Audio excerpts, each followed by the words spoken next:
Hello everyone, how are you guys doing? Welcome to another stream here in the channel. We will be starting very briefly, but actually I think we have a question from Valaji. He says, "Hi Abraham, I need one help. Today I purchased a new PC. I never used RTX 3060. Please a guide for Blender settings a beginner." Okay, yeah, I'll do that.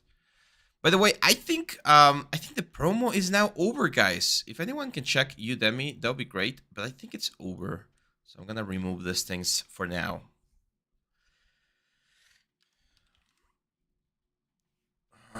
Wait, do I not have Blender installed? I was pretty sure I had Blender installed.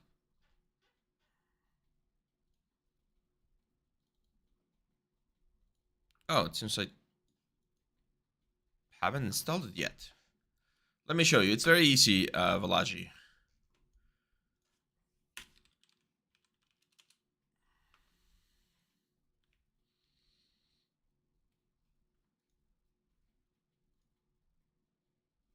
Let's download it real quick.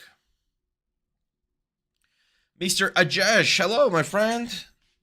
Christopher, hello. Pradep Patel says, "Hi, bro. I'm returning to the 3D world again." That's great. And we got the Red. Hi, love from India. Your videos are really helpful. And again, thank you. You're welcome, my friend. Alien Cat. Hi, teacher. So I'm just gonna show this to Valaji because he was the first here on the chat, and he's asking about some technical stuff about Blender, and then we'll jump into ZBrush, and we're gonna be doing Ganondorf. Sounds good. Let me know if the audio. Can you guys hear the music? No, right? There we go. We should have music now.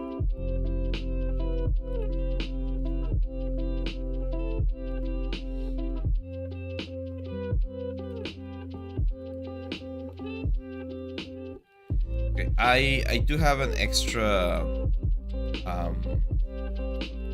place to install all my software. Install it right here.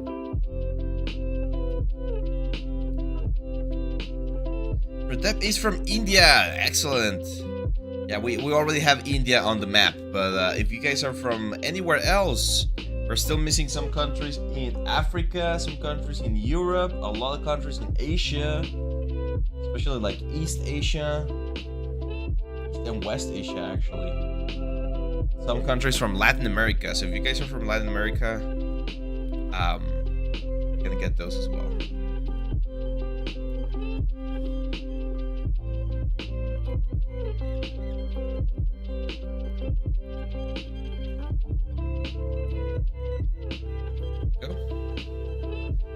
So, the only thing you really need to do, Balaji, when working on Blender and wanting to use your RTX card in the best possible way, is to go to Edit, Preferences, and under System, here where it says Cycles Render Device, you're gonna select CUDA. And you're gonna make sure that you have your card selected. In this case, the RTX 3080 Ti. That's all you need there. And then when you go over here to render, you change this to cycles, and you change the device to GPU compute. And then when you render, it should be using your GPU to do the whole thing. So as you can see, we're using our GPU, and it ray traces and does all the stuff like really quickly. So yeah, that's pretty much it.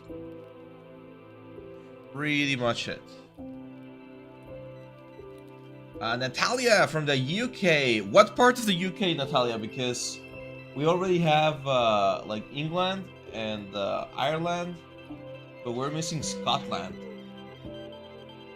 I'm missing Scotland or some of the like the upper countries. Horace is asking, why are you downloading Blender now? Why are you installing the Curse software? Music's a little bit too loud. Let's bring this down. No, what's the word? Valaji was asking a question about just some basic setup. I use Blender. I've never been an enemy to Blender, but I was not a fan of Blender a couple of years ago. And after using it for quite some time now, I've grown fond to it. It's actually not a bad software. It's really, really good. Can I show in Maya too? Yeah, I can show in Maya too. Let me open Maya. England. Okay, yeah, we got England down already. But if you know anyone from Scotland, let me know. Or any student that we have from Scotland, we can add them to the map as well. Capricorn from the US. Nice. So someone was asking about it. How do I retopologize an armor created with an ornamental brush? Okay, so if you added a lot of stuff on top of the ornaments and they are really pushing the silhouette like far into like the surface, then you probably do need to retopologize some of those stuff manually. But usually armor is really flat, so even if you have a lot of detail and decoration, you just retopologize on top of it, like with big squares, and all of that information is going to be baked down into the normal map. So that's what I would do. Red is asking, says, I use a zero measure for my character body and export it into Maya. Is it just enough for me to use camera-based UV to texture my character body? Oh, no. Well, yeah, if you're gonna just do a concept rendering, yeah, then yeah, like a UV map precision is fine. You can even do like paint overs inside of Photoshop or something, because it's just a concept, right? But yeah, that's pretty much it. So if you guys want to use your graphics cards inside of Maya with Arnold, let's just add a quick Skydome light here.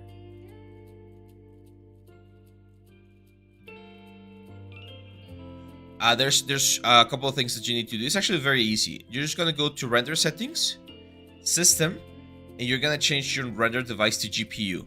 Now, it should detect it by default. As you can see, mine is right here. It's the GeForce RTX 3080 Ti. But if it doesn't, you can enable manual device selection and just select it. That's also a way to do it. But again, it should detect it automatically. And that's it. So now, for instance, if I go to renderer and I go to Arnold renderer, you can see that we're with GPU, and it's gonna render things in the viewport with GPU. I do think Blender's is a little bit faster than Maya's in certain things. But as you can see, like this is not bad. Like we can get a really nice result. I don't work with this. Like I don't usually work with like the ray tracing options turned on. I prefer to work on viewport 2.0, and then you can press number 7, and it will give you. It's not gonna be the best one. This is a little bit like closer to like a game engine where you'll get a nice result, but it's not gonna be the best one. So let's say I added like another light, like an area light, and we're gonna do this right here. So now if I turn on like the shadows and I bring this light a little bit higher, maybe a little bit more, there we go. You can start seeing a little bit there. But of course, we're gonna get the best possible result if we switch to Arnold. This is gonna give us the most like precise effect. There we go. So some people like to work like this, and I mean the GPU is supposed to handle it, but it is definitely a little bit heavy from here. Luis GM says hello from South Africa. That's a new one. I have not scratched South Africa from the map, so we're gonna add South Africa to our list. There we go. So yeah, those are the settings for rendering with GPU instead of the traditional softwares. Georgie, how is it, my friend? Things are okay over here. Dr. Manhattan, my friend, it's been a long time. I was wondering where you were. Yeah, for Boolean workflow, definitely Blender. Even without box cutter, performance is just better. Yeah, it's really good. Like Blender is not a bad software, guys, and this is an interesting discussion. Like recently, Maya released Maya 2024 and Blender released Blender 3.5. There are, like, objectively speaking, more updates on Blender 3.5 than there are on Maya 2024. However, most of the industry studios use Maya or some other DCC application for their stuff, so that's why it's important to also use that one. But yeah, it's not a battle. As I've always said, you shouldn't marry or like change yourself to a specific software. There's so many other things or so many other softwares that we can use and learn from. Should I start Maya 2024? It's good. I mean, if you don't have any other Maya, yeah, it's perfectly fine to use Maya 2024. But if you are still working with Maya 2023 or Maya 2022, there are some cool tools, but nothing like groundbreaking that you like absolutely need to upgrade or anything. From Sri Lanka, nice. That's another one that goes to the map. Sri Lanka. Oh, sorry. Yeah, I know what you mean, Dr. Manhattan. I know what you mean. Unfortunately, the world is it's a crazy place and there's so many things. But yeah, but it's good to have you here, my friend. It's good to have you here. So we're gonna start with a Dynamesh 64 sphere. And there we go. So, how's my day so far? It's early. It's really early over here. It's 7:30 a.m. I normally don't wake up this early, but I need to do a lot of work today, so I want to have this live stream. Again, I'm not sure if we... Well, I'm gonna keep the banner over here. I'm not sure if the sales is still going on Udemy, like this one right here. I think the code is no longer available. If anyone can confirm, that would be great. But we still have discounts on Udemy, so you should be able to get any of our courses for really cheap as well. The retopology in Maya 2024, there's a couple of improvements, like the fact that light surface can now have multiple objects. It's a cool thing, but again, nothing like super groundbreaking, to be honest. It's not something that you should or must have. It's just a nice addition so far. Okay, so today, guys, we're going to be starting this fan art sculpt of Ganondorf. And I'm going to start by working with a sphere here and creating the basic like torso shape. So normally when I'm doing a character, I like to do a bust first. So I'm going to start like pushing the sphere to create the silhouette of the character. I do something like this. The neck, very common mistake, but the neck should be pushing forward like what we have right here. A lot of people do the neck in this very straight way, and it just looks a little bit odd. So we're gonna make the neck push forward. As you can see here, I'm capturing the side view first, and after we capture the side view, we can go to the front view and start like filling in the information on the front view. I'm gonna use Trim Dynamic. I'm a huge fan of Trim Dynamic to create like the planar shapes of the head.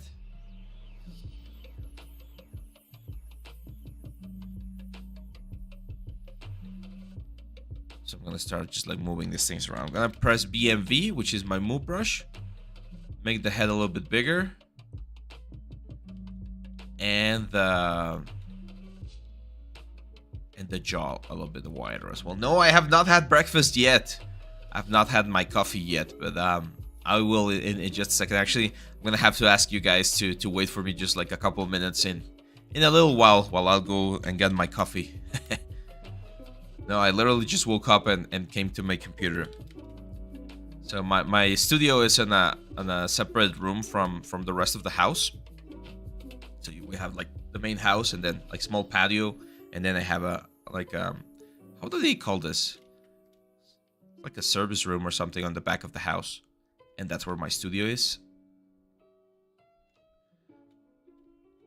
So I just went here, say hi to my dogs, and started sculpting. There we go. So now we have a good base here. Now the new Ganondorf is like bulky, man. Look at that. Like he's really, really, really thick. He went to the gym for 100 years, it seems, because his model is really, really big. I mean, he's always been like bulky. I remember from Twilight Princess, he was quite bulky as well. but I think this is like just like new levels of bulkiness. So I'm gonna start using here my clay buildup to add a little bit of this information. Ariane, hey, I'm a friend. Welcome. Keyboardcorn is asking a great question. It says, if you're proficient at Blender, how long do you think it will take you to master Maya if it was needed for a job? I would say like 4 months, roughly. Like, it depends on how good you are at Blender. But the thing is, here's, I was actually planning on doing this video. You guys know that as 3D artists, we use this thing called DCC applications, right? And any DCC application is an application that you can do creative work, such as Maya, 3D Studio Max, and stuff. So we have Maya, we have 3D Studio Max, we have Blender, and we have something like, I don't know, Houdini, okay? And some might argue that we even have like ZBrush, because you can now do like basic modeling in ZBrush. So Maya and 3D Studio Max are like cousins. If you know Maya, then jumping to 3D Studio Max is very, very simple. I would say like 1 month or 2 months just to get the idea of where things are should be more than enough, because they're made by the same company. Then jumping to Blender is also relatively easy because they are very similar as DCC applications. They follow the same sort of like principles. Houdini, on the other hand, it's not very similar. It uses a completely different workflow. It's not the same sort of like thought process that you might have. And ZBrush is also quite different. So even though ZBrush is really useful when you're doing or when you're working as a sculpting or as a character artist, it is like quite different. So I like to compare this to languages. I feel like Maya and 3D Studio Max is like Spanish and like Portuguese, right? So I could go to Brazil and I can understand people. It's relatively easy to understand even if we don't speak the same language, because it has a lot of the same sort of like structure.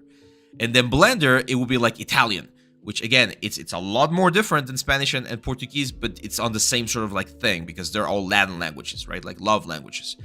Houdini would be like, I don't know, Russian, because it uses a completely different like alphabet or a completely different structure, and it's really, really like the change is quite harsh from this software to this one. And then ZBrush, I would say it's like French, which again, it's similar in the certain sense that it uses polygons and stuff like that, but it's like quite different. So you can definitely jump from one to the other, but it's definitely a little bit complicated from specific ones or from some of them. I'm gonna go here and add the very basic shape of the ear. Now this is interesting because on the reference he's actually looking a little bit down, so that's gonna impact some of the things. Let's start carving in where the eyes are gonna be, so roughly around there.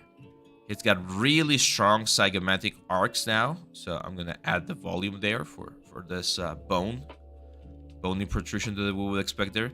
And he also has a big nose, right? So again, we're gonna start blocking, and I'm even gonna use my move brush, and we're gonna start blocking in the big nose that he has. And then we got the mouth.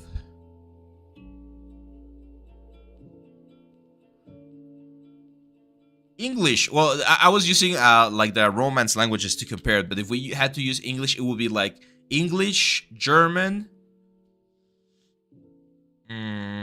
What other one do we have that's like Finnish, maybe? Something like that. Like when I was in high school, I learned German, and I always thought that it was very similar to English. Like there's a lot of similarities between English and German.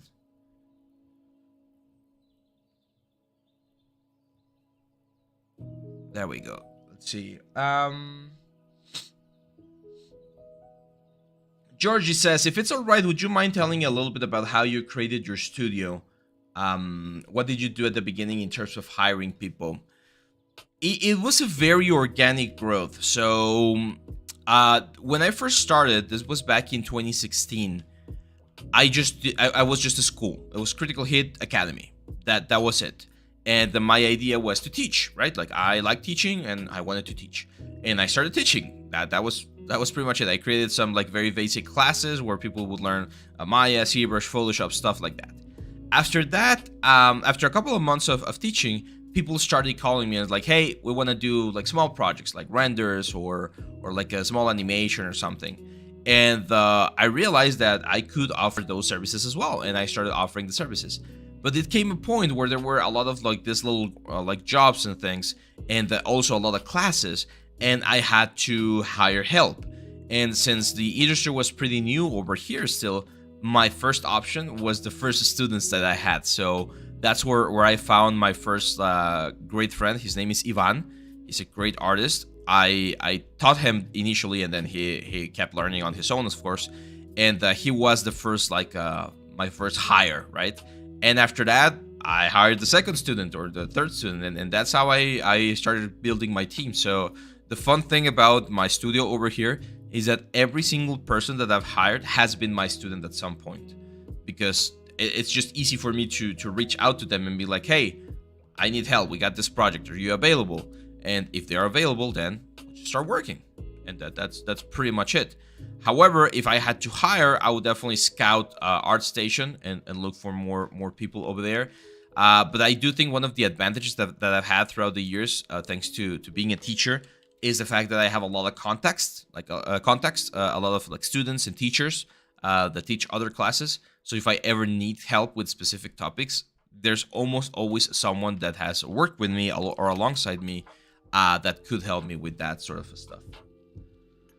Do you have some courses for anatomy, head, body, etc.? Yes, a lot of them. The most recent one, you can see it here on the banner over here, is the third one. It's the advanced character texturing and advanced character sculpting.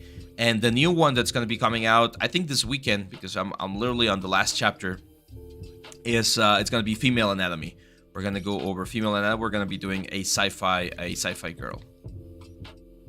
Okay, let's add the eyes. I'm going to append sphere right here, and we're gonna bring this forward. I'm gonna make the eyes not super big, so something like this. I'm gonna push them in to make them a little bit deeper. There we go. Let's say Rakesh here. I'm trying to achieve wrist wrap around fabric like a boxer wears. It's like a thin cloth wrap around your fingers and wrist. Hope you understand. Yeah, I know what you mean. It's a lot of like tweaking and moving things around. I do show how to do that on some of the premium courses. Let's see if we can get far enough with this character, and maybe I'll do it like for the torso. But you extract things, and then you clean the topology of those extraction with panel loops, and then you just add the detail that you're looking for.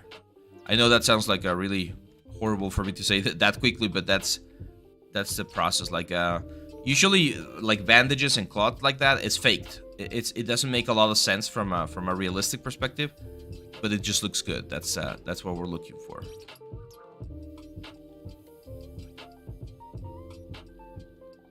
Let's add the mouth here. It's got very thin lips, but even if you have thin lips, you're always gonna have a little bit of a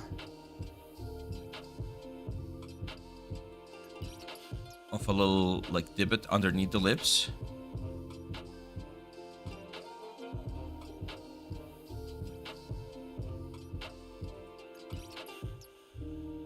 There we go. Let's say, listening to you want lose some retopo. That's great, man. Yeah, whenever I'm doing retopo, I'm not sure if I can say it here, but I go for a beer or a whiskey or something. And I just like nicely take my sip every now and then, relax, chill, and just do retopo. That's one of the advantages of being your own boss. Let's say, I mean, what program is compared with Maya? Maya, and again, Maya 3D Studio Max are the two big ones. Cinema 4D, I forgot to mention that one. Cinema 4D is another one that works similar to all of this softwares, and it could potentially be included into that group. So that's another one.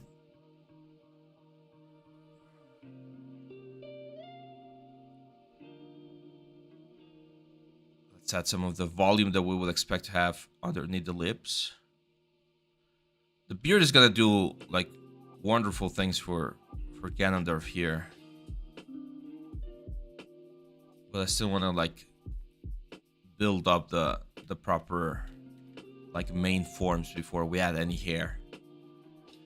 Devang Nagar says, hello Abraham sir, I wanted to be a character artist. I know hard surface modeling and Maya very good. So for character artists, should I learn complete anatomy first or ZBrush? You can do both at the same time if you learn ZBrush. Like anatomy is really important for the character artist, like really important. It's I would say it's fundamental. Because even with newer tools like metahumans and stuff, metahumans are great for like generic human characters, but if you're doing like stylized characters like this Ganondorf right here, or if you're doing like monsters and stuff, then anatomy is just so important.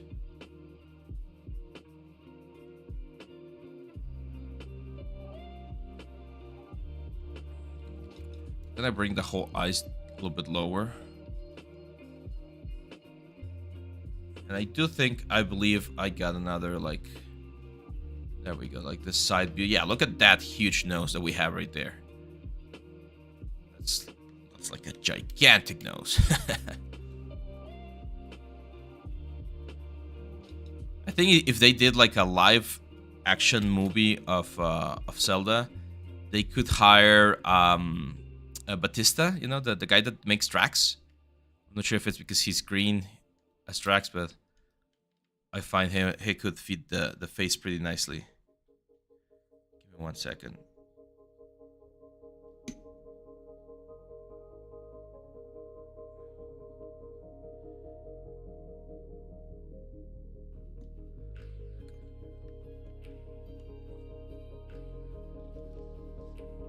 It's looking a little bit slanted on the eyes, so there we go.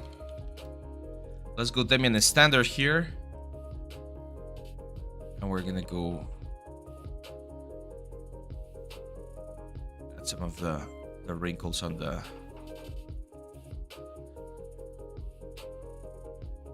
Okay, in this photo you can actually see that the upper lip is a little bit sharper. So I'm going to use them in the standard to sharpen it up a little bit more. And then the tip of the nose is a little bit sharper as well. Buenos días, José Manuel. José Mauricio, perdón. José Mauricio, ¿cómo estás, mi estimado? ¿De dónde eres tú, brother? Ya me habías dicho, pero ando llenando el mapa y nomás quiero asegurarme de que no me falte nadie. Si eres de México, ¿verdad? Kcon says, or sorry, Georgie first. He says, oh, actually, before that, Icy Film is asking how to sculpt with not affecting the backside. Yeah, this is super important. So when you have a thin area like the nose and you start sculpting, you can unfortunately affect a back part of the area or of the character, like I don't know, like this. We can start pushing. To avoid having that, you're gonna go to brush and then auto masking, and this option right here. I know it's behind my screen, but if you go to brush, auto masking, and you go all the way to the top, there's this thing called auto masking right here, and then you look for this thing called back face masking, and that is the option that you need to apply. This is an option that you're gonna have to apply to every single brush, unfortunately, because it's per brush, but that's the one that's gonna be protecting you from sculpting through the object.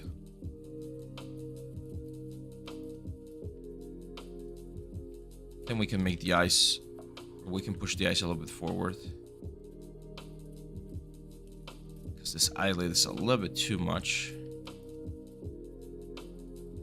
Okay, now after that, we had the question from Georgie that says, when you started teaching, at that period of time, would you say you had very advanced knowledge that you have now? Because I've thought about doing that at some point, but I'm afraid. No, I did not. I was really bad, man. I was really bad, but here's the thing.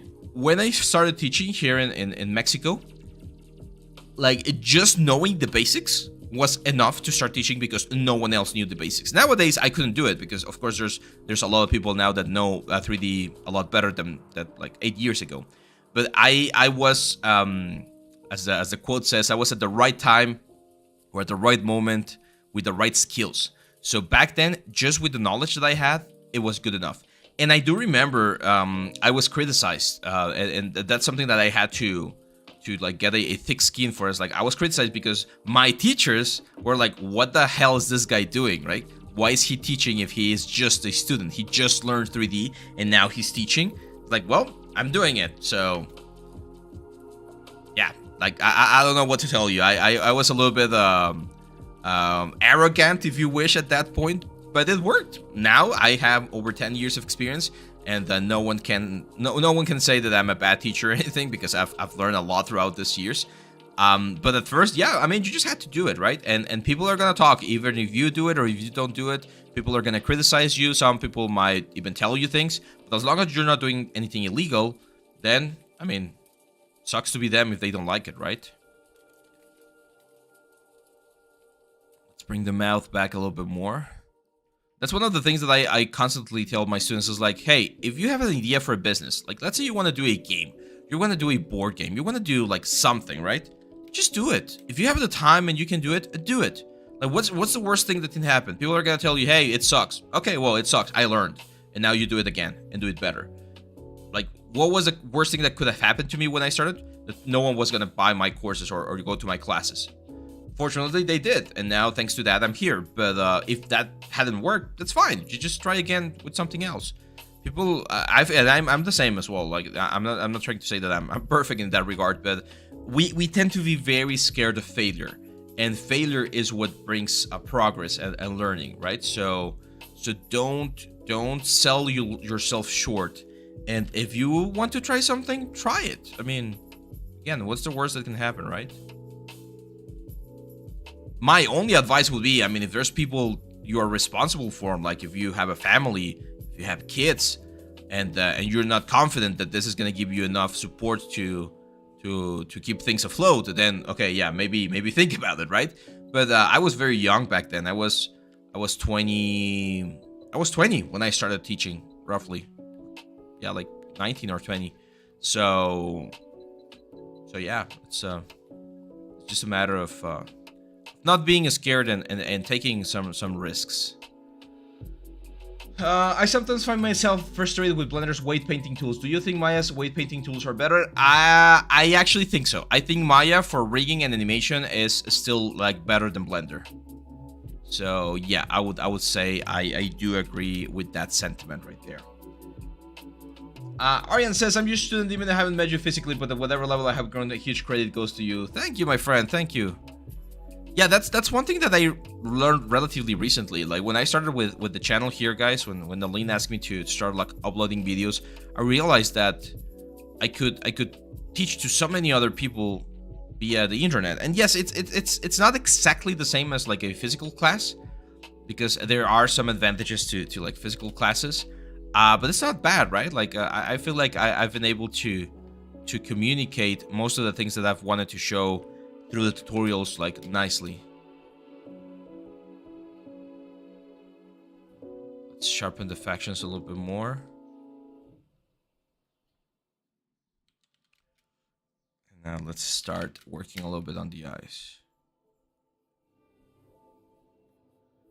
Burke, hello, my friend. Enjoy says, do you play any games? Yes, I play quite a bit of games. So recently I've been playing Monster Hunter. I played that with my brother. I play the Pathfinder. I know that's not a video game, but it's a tabletop game. I actually have tonight we have a session, so we're gonna continue our game tonight. I play chess. I've been playing a lot of chess. It's kind of like a problem. It's like an addiction. I've been playing a little bit of Destiny 2. I'm definitely planning on getting The Legend of Zelda when it comes out.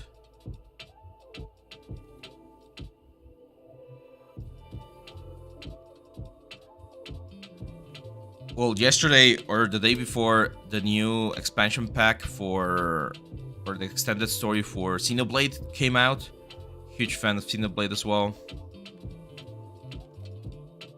So yeah, I do play games. Let's say, Devon says, what is the effective way to learn anatomy? I think breaking it down into parts like I do in the tutorials. Whenever I teach anatomy, I always teach the chest first, then the arms, then the legs, then the back, stuff like that, so that you understand how each section of the body works, and then you just like combine everything together into the final result. So I feel like that's the best way to learn anatomy. However, repetition is a huge deal for anatomy as well.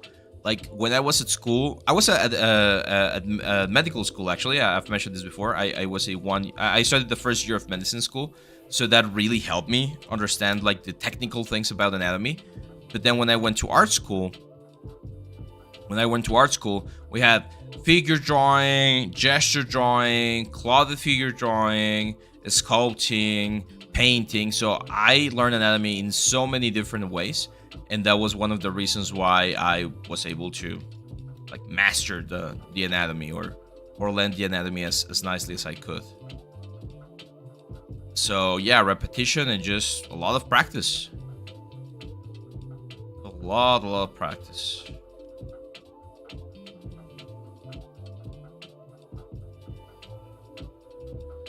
Let's see. Coyoacán, CDMX, excelente. Tu modelo se parece un poco a Xavier de... Sí, ¿verdad? Está un poquito afilado. Georgie, very good motivation points. Yeah, just do that, man. Just start, and if it works, great. If it doesn't, it's fine. You learned. One of the things that I do like to do about myself is I always like to be very honest about the expectations, because people sometimes think, clients think like, hey, I'm paying you and you're really good. Can we do this in like 2 weeks? It's like, no. There's a level of expectation that you can have depending on the budget of the project, depending on the time of the project, depending on the project itself. So there are like technical limitations and stuff like that. So just be very honest about what is it that you're going to be offering. If you're going to be doing beginner level classes for Maya, okay, that's fine. Just do a small final project and be like, hey, you won't be able to get to a AAA studio with this course, but you're going to get the basics. You're going to understand how it works. And if you like, you can keep growing and keep learning and get to a better position later on. Hi, from India, Krish Oroki. How do you think about getting a job abroad? I'm a junior and planning to start my career in Australia or North America, but the thing is, English is not my language. Career or language? Well, I mean, if you want to work in the United States or in any English-speaking country, you need to learn English. There's no way around that, because communication it's super important in all of these careers. This is one thing that I feel like we as artists sometimes forget, because we love our art, but this industry is an industry. It's a work. It's job. It's like it's just like it's work. So I would say like from all of the time from a single day, 60% of that time is spent actually doing something like 3D related, and the other 40% is in meetings, doing calls, sending emails, reviewing emails, getting back to people. It's just like traditional human communication. Okay. Like, you're not going to be sitting on your computer every single day. You're going to have reviews, you're going to have critiques, you're going to have like a lot of different things, and that's the thing, right? Like, it's still a job. It's a very creative job. It's still a job. So you're going to have to pay bills, you're going to have to report income and stuff like that. So there's a lot of stuff that you need to do, and if you want to do this in an English-speaking country such as the US or Australia, then you need to learn English. English has to be really good. So yeah, just practice. Try to practice. A good exercise that I used to do when I was learning English was to watch TV series without any subtitles on. That was usually a good idea. Okay, let's add the beard, or at least a blocking of the beard, because I feel like we got a good form of the face, but we definitely need to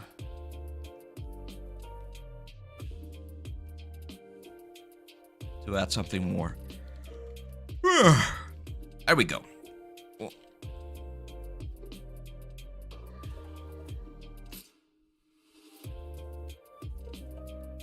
see. If you'll get some free time in the stream, watch Brahmastra BFX breakdown. We'll love to see your live reaction. Okay, okay. Sir, can you teach how to understand? Higher res, lower res. Could you rephrase that question? I'm not sure I understand what you mean.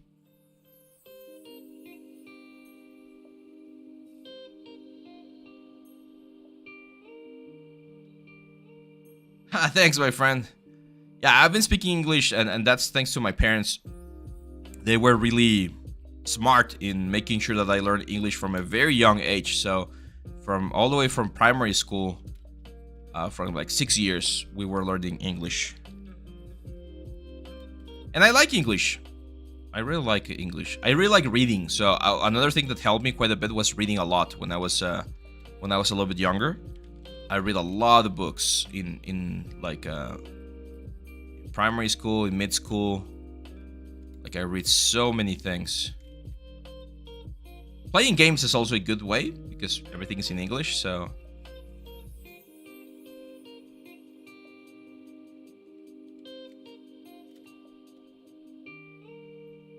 But I think what really helped me was all of the books, series and stuff.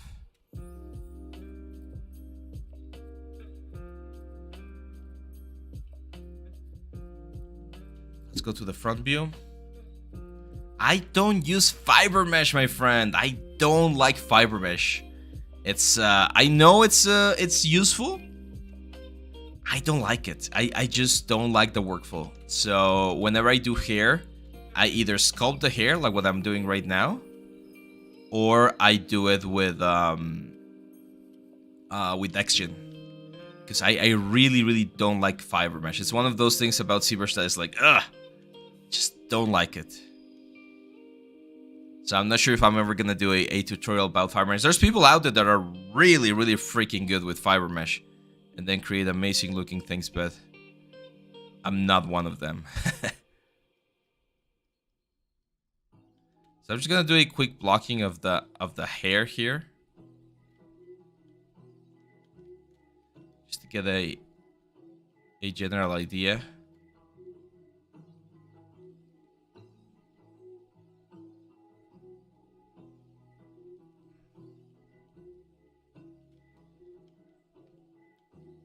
Let's go mirror. Oh, there we go. Pen, sphere. This is gonna be the main volume of the hair.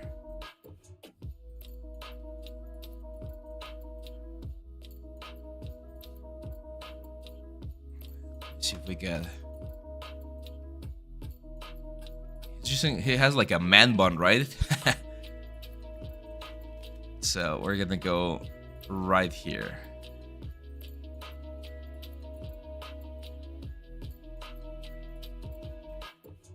Yeah, hair cards are going to give you a really nice result. The thing that I don't like about hair cards is that they are very time consuming as well. And with new technology, like hair cards are not going to go away anytime soon because you still have things like mobile games and things like that. But for like AAA games, hair systems are now being used a lot more. For instance, instead of Unreal, you can import the hair system directly from Maya. Okay, there we go.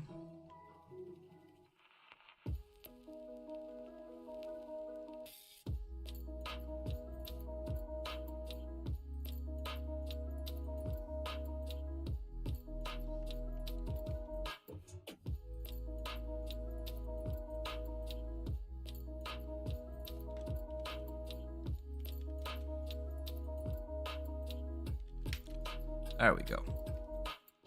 So we got a blocking of the face there. I think the neck is definitely a little bit too thin, so I'm gonna thicken it out a little bit more. I'm gonna bring the shoulders and the chest down.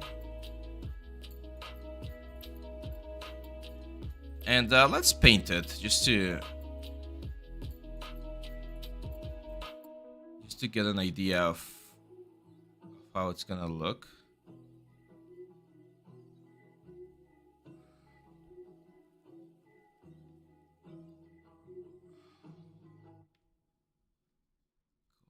Fill object, and this guy, let's go with like a. There we go. So now we got a better representation of how we're getting to the character. And now we need to make him meaner because he's looking a little bit like what's his name from Street Fighter, like Blanca. Is it okay overlapping UV or UV top on one another for something? Yeah, for that sort of stuff, it's fine. Just don't bake that way because you're gonna get double bakes. How do I import matte caps in ZBrush? Every time I restart it, it get lost. Yeah, I think you need to have it on like your folders, instead of like the ZBrush folder. Yeah, Andy, that's a good idea. Like if you already have hair cards, then having one character with action, that's I think that could benefit your portfolio.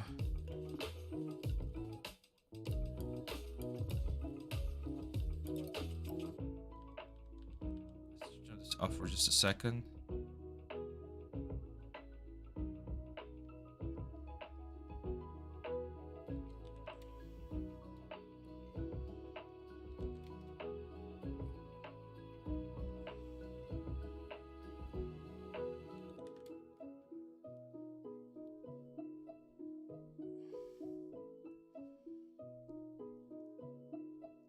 Let's start adding some of the main wrinkles over here.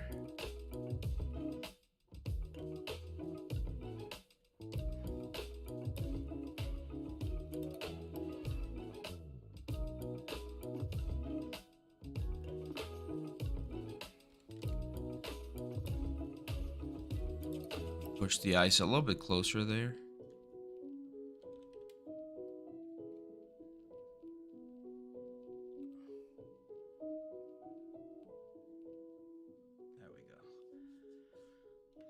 Chris Oroki now is saying, can you teach the workflow with lower res, higher res, and free subdivision after finishing the Dynamesh work, coming back to subdivision, free wash? Okay, yeah, I can show you that. I'll show you that in just a second.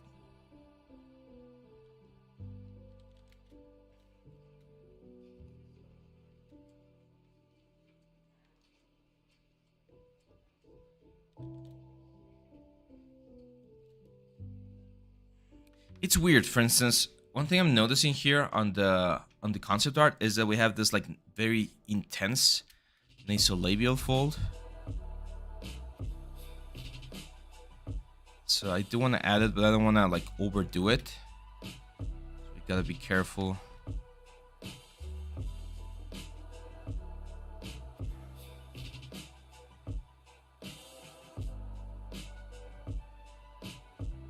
Push the eye, the corner of the eye a little bit higher. It's gonna make him look a little bit more evil.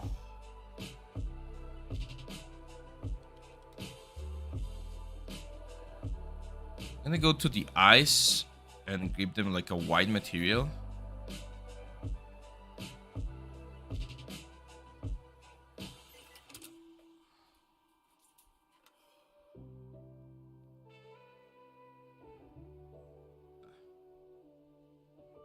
Color. Where's dye plastic? There we go. Color. Fill object. This guy.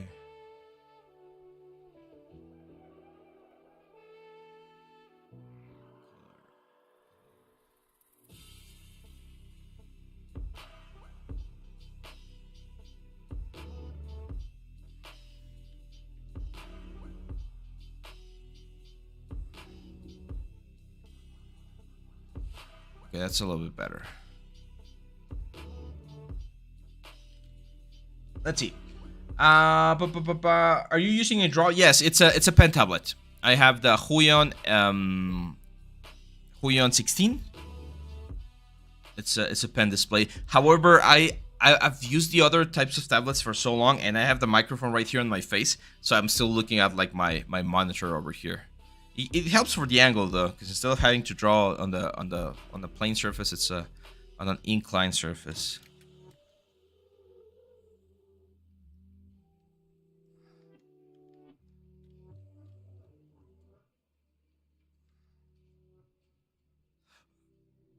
I don't know. I kind of want to. I feel like his face looks a little bit bloated, so I'm gonna thin it out a little bit. And the music is from Riot. It's called Sessions. It's like this music for streamers that you can use for free.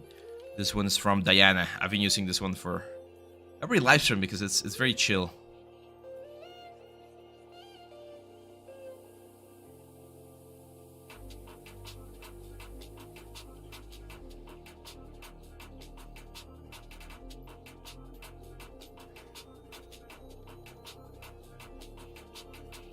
I'm gonna change my light a little bit. I want to see it from the top a little bit more to see the shadows that we're casting.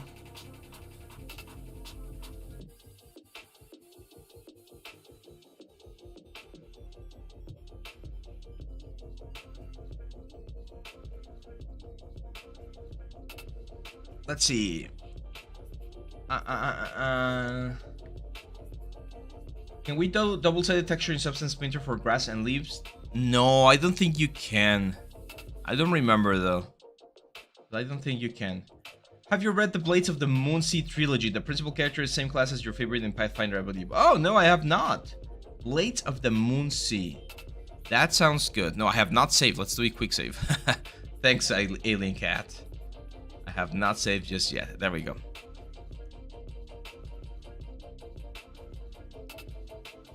Let's turn off the beard for just a second. Yeah, I don't think we're that far off. One thing we definitely need to fix is the neck and the chest area. So here's where we'll have like the sternum and the clavicles.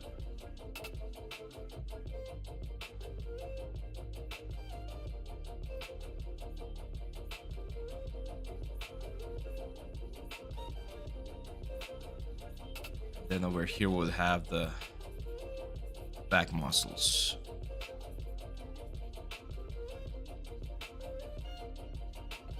No, that's a little bit too much. There we go, that's a little bit better. Let's bring the beard back in. And I'm gonna go to the beard. I'm gonna give this a couple of subdivision levels. And I'm just gonna start adding it or giving it a little bit of texture, right?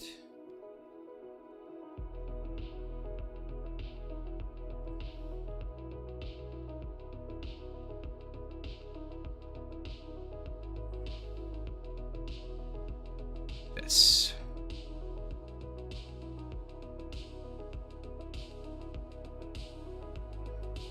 A lot of Breath of the Wild is sculpted. And I think that's a very smart decision, because if they had tried to use like traditional haircuts and stuff, it would have been very heavy. And the Switch is not a powerful console, so they wouldn't have been able to get the results that they got. I feel like this is a little bit lower, so I'm going to start carving in.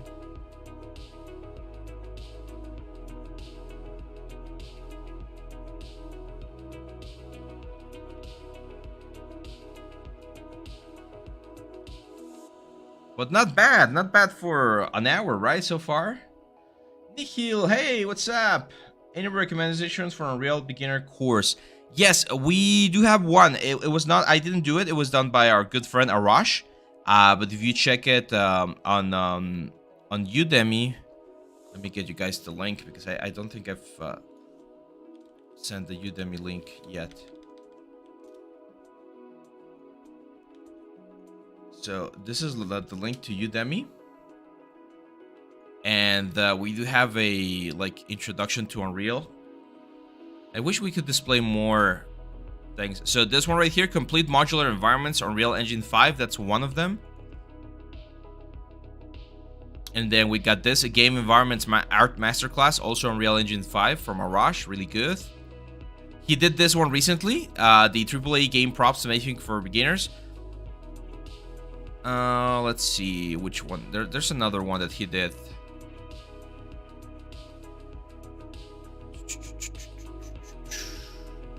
This one, advanced scene creation for games, is also a good introduction to Unreal. And I think that's it. I think those are the 3 that he's done so far for Unreal. So all of those are really, really good. Yeah. And this one, creating next-gen environments in Unreal Engine 5. All of those are really good courses for Unreal Engine.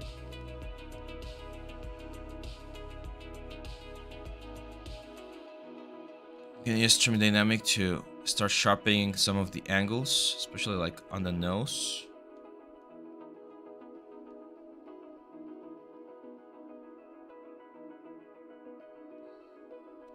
Alien Cat, I thought you were gonna do a full body center. No, it would take too much time. I would maybe later, but right now I need to finish the sci-fi course, and I just wanted to do a quick fan art of Ganondorf's, sort of like a warming exercise. Yes, they should be in Skillshare as well, Nikhil. Everything we upload is both in Unreal and in Skillshare, ArtStation as well. Do you have any courses for camera setting? Yes. For camera setting, it's the lighting masterclass. Where is it? This one right here. Maya Lighting Masterclass. It's we go over cameras, we go over lights, we go over a lot of different things. I'm very proud about this one. I think it's one of my best courses as well, because you get some really cool results at the end. So yeah, this is a really good introduction to rendering.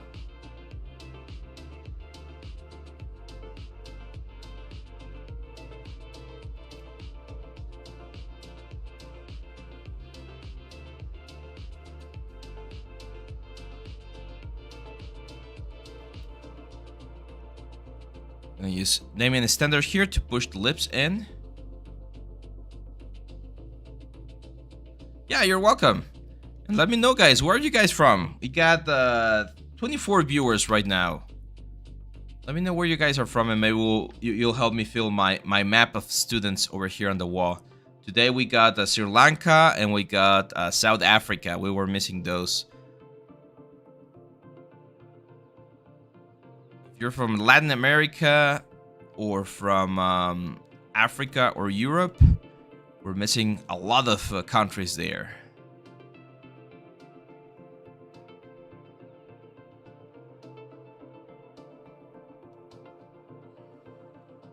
Florida, nice. I want to go to Universal Studios in the next couple of years with my family.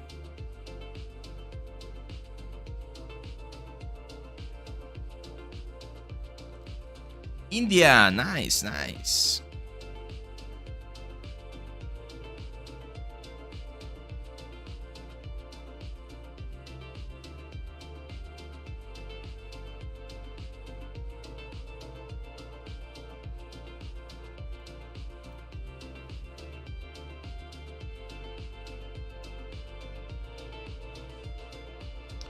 India, nice. Bihar? France, Loana. Yeah, we got France. Nice. I was checking the map because I think one of our other frequent students here is from France as well. Cool. So I'm using Train Dynamic here to start cleaning up all of these things. And one thing that we definitely need to do is we need to do a little bit of work on the ears. So Ganondorf and Zelda, they both are like different races, so they have like pointy ears. I think Zelda, I'm not sure what Zelda is. Hylians. I think her, like the proper like race for Zelda is Hylian, and then Ganondorf is a Gerudo.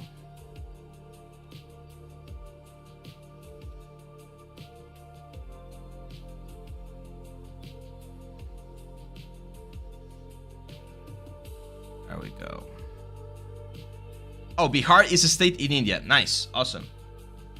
Have you got any students from South Korea and Japan, sir? Yes, I already got South Korea and Japan. I'm not sure if we're gonna be able to get anyone from North Korea, but we'll see what we can do there.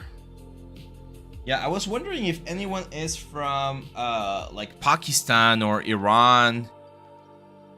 We're missing some of those countries in the Middle East. I do remember having some students from there, but I haven't seen them on the chat lately.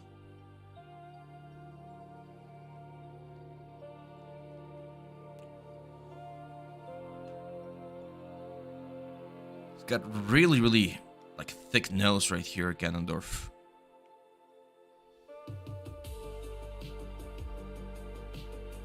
I don't know Korean, my friend, so I'm not sure. I'm not sure what that is. I'm not sure what that means.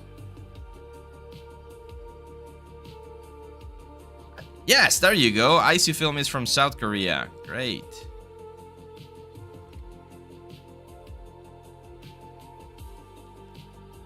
Indonesia, nice.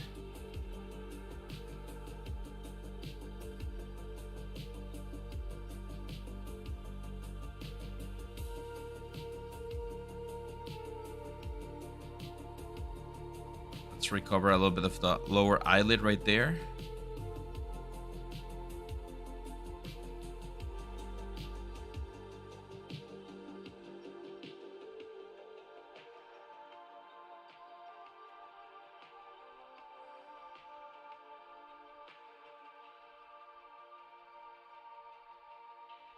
Let's sharpen the lips a little bit here as well. There we go. Not bad for a couple of hours, right? I know we're missing like all of the armor pieces and everything. We'll probably do another live stream soon about the props. So I think it will be fun to 3D print this guy as well. From the Philippines, there you go. Yeah, I think I was missing the Philippines, so you're definitely going on the map. On the map, BT Creative, and Indonesia as well. Michael Drius. Yeah, the thing is on the over there in Southeast Asia, right? There's a lot of like islands.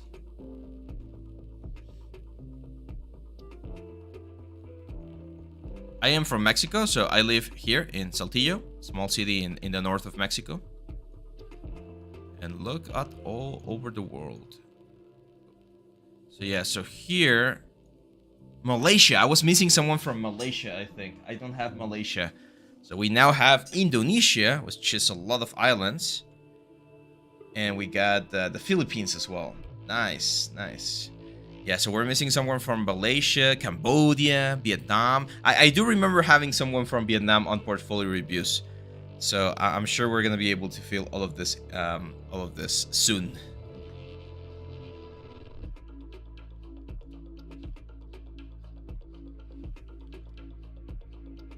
Okay, here what I'm gonna do is I'm gonna use my knife brush or knife curve to clean the character a little bit more.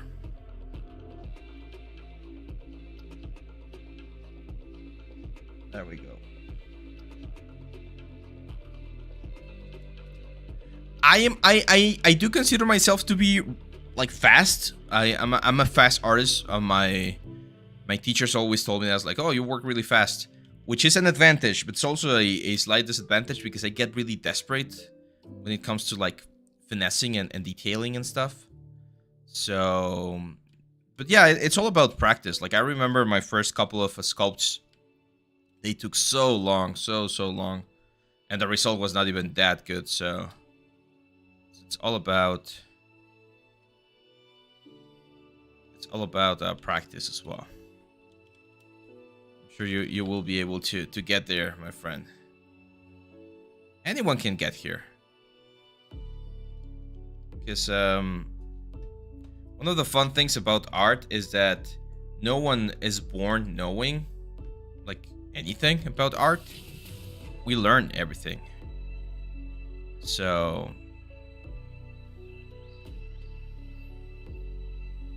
So that road that we all take is really, really cool. His eyebrows kind of like go all the way into the hair, which is quite extreme, but looks interesting. So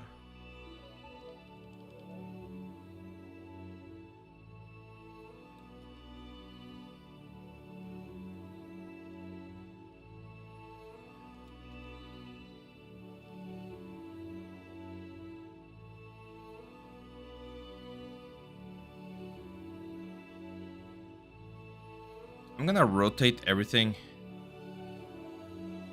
a little bit like this, because in most of the pictures he's like looking down.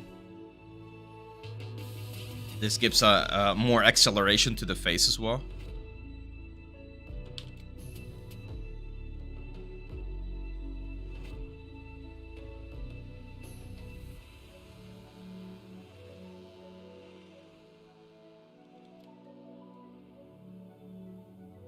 Go.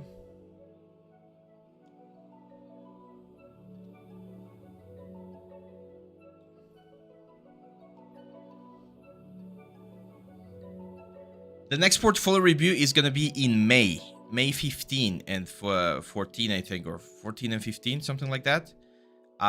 The submissions are open, should be on the description of the video as well. And also you can submit them inside of Discord. So if you guys are new here, we have a Discord channel.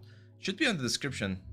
Pretty sure it's on the description. Let me check. Let me check real quick. Yeah, we got the Discord link on the description. We got the portfolio, the Art Nexus. You know what we're missing? We're missing the links for our courses. So that's the link for Udemy right there.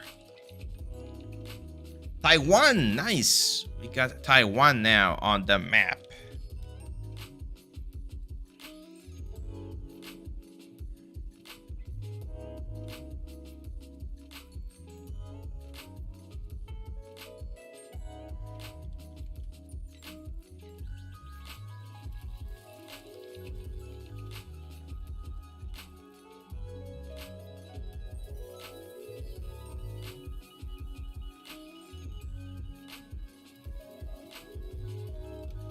Very good, guys. Very good. So, do we have any questions for today? I think we did a great thing. Or, at least it was a lot of fun today working on this character. I know today was, what's the word? Today was a very early live stream. We'll have more live streams on Monday as well. I'm not sure if I'm going to be able to upload a video tomorrow because I really want to push the course so we get it as done as fast as possible. But there's definitely going to be some news in the next coming days. Also remember that we're in the Discord, so if you have any questions you can hit me up over there and I'll be happy to help. If you guys want to see a quick like evolution here, let's see where we started. Let's save it. Okay, I'll save it real quick. We'll save and then we'll do a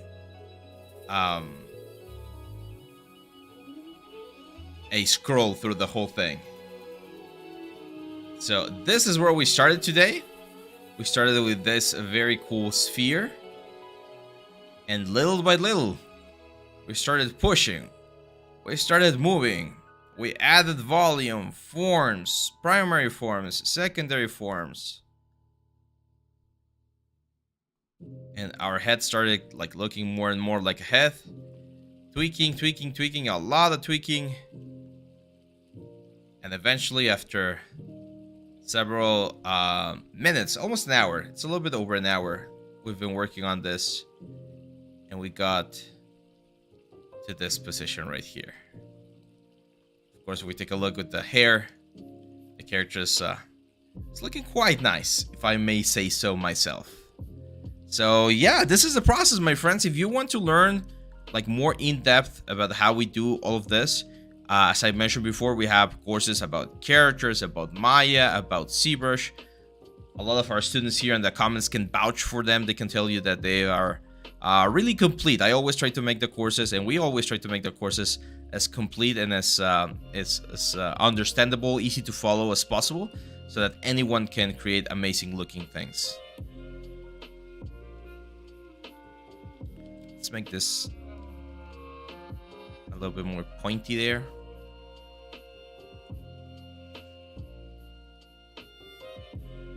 Just changing the silhouette of the beard a little bit. It's also gonna help quite a bit.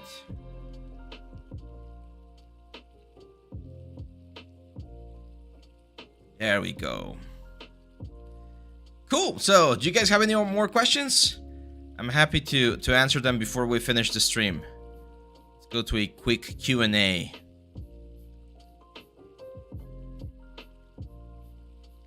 If not, we'll just finish, and I'll keep on working on the premium course, the next premium course that we're gonna be releasing. Kind of want to add a little bit more volume to the lips.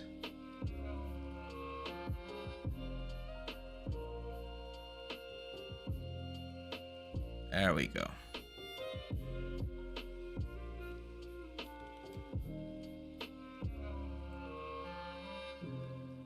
Let's sharpen the upper lips. And just smooth the transition there. Perfect. Cool. Now I'm actually going to save this as a C tool so that we can keep it on our projects.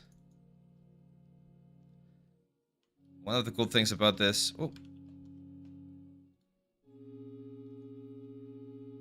is that we can later 3D print this. I'll probably make the file available for anyone who wants to 3D print this. Because of course I can't sell it because I don't own it, but I can give it away. So this is how, like, if this was like just like basic clay, we're doing like a clay render, this is what we would be seeing. Not bad. We're still missing the long hair though. There's another like big puff of hair coming from the back. We're probably gonna be doing that next time that we see. Retopo on this, I'm not sure I'm gonna be retopoing this one, my friend. We've done we're working on the book as well. We'll probably continue that on Monday with textures, and we did retopo for face. So if you want to check that out on the live streams, we have this one as well.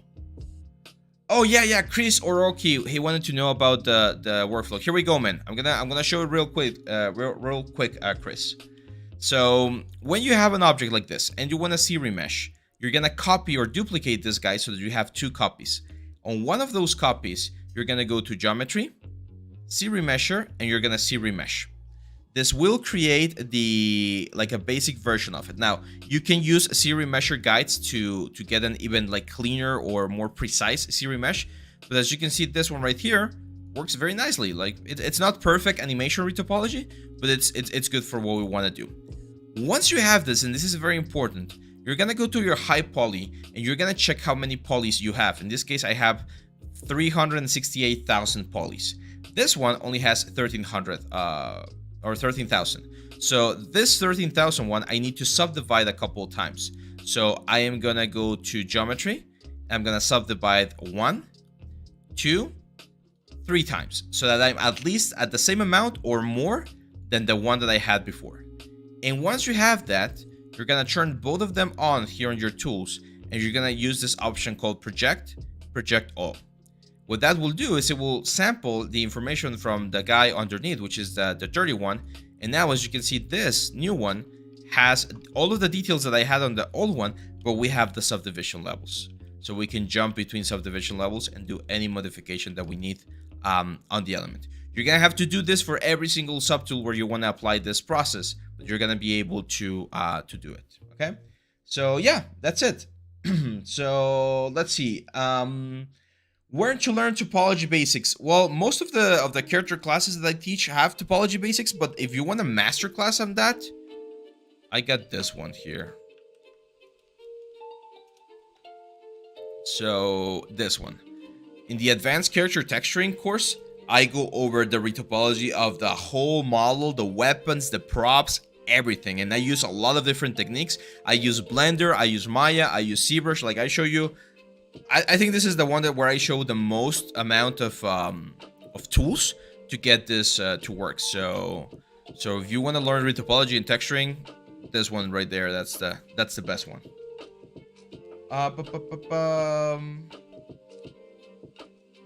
Yeah, you know what, Tink, you're right. Maybe Nintendo won't like that, but technically they can't do anything because, again, if it's not for profit, there's usually not a lot of issues. Fan art tends to be under this gray area, so we'll see. Entertainment Jerk says, I'm facing with consistent sculpting. Either I do 16 hours straight, then get exhausted for 3 days. How to cope up or deal with that? That's a good question. I would suggest trying to, like, I don't know. One of the most important skills that I think I was able to get as a 3D artist was consistency. So if you can find a schedule or something to be consistent with, that really helps, because there's a lot of people out there that get inspired and do amazing things, but if you can do that on demand, then you're in problems, right? So yeah.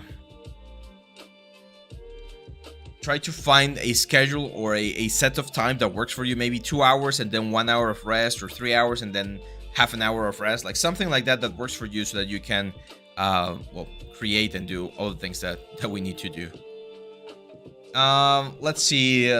May I ask which course I should listen to able to work in the film industry? Well, you need to master Maya and ZBrush, and then I would recommend the cinematic lighting course. I think that one's a good one to get really clean renders, because those renders are going to be the ones that are going to, like, make your portfolio look really, really good, so that you can get a foot on the door. So yeah, I think that one would be a good one, my friend. That's the cinematic lighting masterclass. So that's it, my friends. Thank you very much for being part of the stream. Thank you very much for being here. And I'll see you back on Monday for another stream, but we'll probably have another couple videos throughout this next days. So make sure to hit the little like button, subscribe, share, like everything that you can do to help the channel grow. It's amazing for us because we can keep doing this, which we love, and hopefully you do as well. Make sure to check the Discord channel, and yeah, that's pretty much it. And KBRCon, yes, of course you can request a hand-painted texturing course. I'll see what we can do about that, okay? So yeah, that's it, my friends. Thank you very much. I'll see you back on the next one. Bye-bye.